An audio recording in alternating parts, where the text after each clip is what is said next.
What is up guys, Munash here, and today I'm going to be doing a bit of a showcase with Red Guardian against Herald difficulty on the Mystic Day, and particularly the E.M.P modification path, because he just makes that node a complete joke.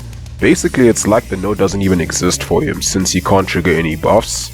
So I was first just scouting to see the nodes, and then I decided I'm going to take the E.M.P path because Red Guardian can solo the whole path pretty easily.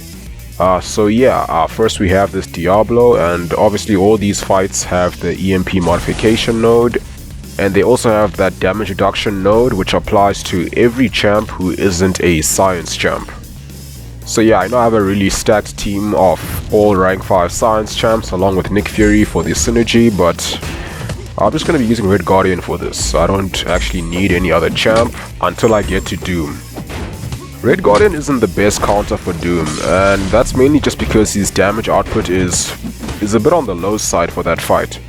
He does actually counter Doom in the sense that his slow debuff will prevent him from, gaining his aura, and also because he doesn't trigger buffs, you don't have to worry about getting that shock on you as long as you don't get hit. But yeah, the fight still took about 120 hits, and then I only managed to take him down to about 18%. Where I just eventually just mistimed an evade on his special too. But yeah, either way I was kind of getting bored of the fight, and I would much prefer using a damage over time champ such as Human Torch or Quake for that fight. So yeah, I managed to get this path done with Red Guardian and finish with 100% health until I got to Dr. Doom. But yeah, I'm mostly just going to be doing the quests where you get shards, because I don't really need the tier 2 alpha and tier 5 basic as much as I need shards right now. So yeah, most of these fights with Red Guardian, they usually take about 25 hits on average. It's usually just one special 2, and if it crits they'll go down. There are a few fights that are a little bit longer, such as Man-Thing, because he does have a relatively high health pool, and also he does sort of nerf your crit damage.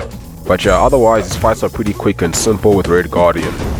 And basically with Red Guardian, it's like they don't even have nodes, they're just relatively high PI champs. But they're not that stacked, they only have about 100,000 health. So it's like early Act 6 stuff, so these fights do go by pretty quickly, especially because you will have class advantage for all of them. But yeah, you can use any sort of shock immune champ or a champ who can prevent them from throwing special attacks. Quake works pretty well, Gladiator Hulk, even Human Torch can kill them relatively quickly, so you don't have to take that much shock damage. But I also just enjoy using Red Guardian, he's definitely my favorite 2020 champ so far, and I just enjoy his animations, the playstyle. I find his heavy attack very satisfying. It's got amazing reach, also the special too, especially when it crits and gets some nice damage with the trauma debuff.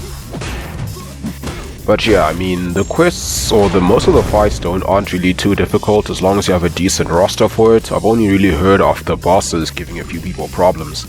But fortunately it's all one class, so you always have class advantage, and you can always just check to see which class it is before you actually enter the quest. And I think it's already laid out so it actually rotates through all the classes, so you can actually just prepare for it in advance. But yeah, these are all pretty simple fights with Red Guardian, so I'm not going to do too much talking on them. So thanks for watching, have a wonderful day, and I'll see you soon.